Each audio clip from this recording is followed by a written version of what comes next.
Homemade चिजको recipe त मैले राखिसकेको छु। यो चाहिँ होममेड पिज्जा ससको रेसिपी हो। अब सस र चिज भइसकेपछि त घरमा सजिलै पिज्जा बनाएर खान सकिन्छ। ल हेर्नुहोस् त पिज्जाको बेस पनि कति राम्रो बनाएको छ। यसको लागि चाहिँ मैले आवश्यकता अनुसार टमाटर लिएर बोइल गरेको छु र यसलाई चाहिँ मिक्सरमा पिसेको छु मसिनो गरेर। त्यस पछाडि चाहिँ लसुन प्याज र खोर्सानी लिएको छु। प्यानमा थोरै तेल राखेर लसुन प्याज खोर्सानीलाई चाहिँ फुराएँ। त्यस पछाडि चाहिँ अघिको टमाटरको पेस्टलाई राखेँ अनि यो चाहिँ पिज्जा मिक्स हो।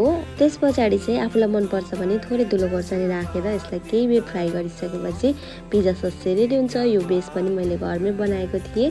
अब चाहिँ बेसमा पिज्जा सस लगाएर होममेड चिज राखेको छु र पनिर र प्याजलाई राखिसकेपछि पिज्जा मिक्स छर्किदिएको छु। यसलाई चाहिँ मैले कन्भेक्सन मोडमा 170 डिग्री टेम्परेचर राखेर 15 मिनटको लागि बेक गरेको थिएँ। माइक्रोवेभ बिना पनि प्यानमा पिज्जा बनाउन सकिन्छ। त्यसको पनि मैले भिडियो राखिसकेको छु। भिडियो मन पर्यो भनेदेखि प्लिज लाइक शेयर अनि फलो गर्न पनि नबिर्सिनुहोला।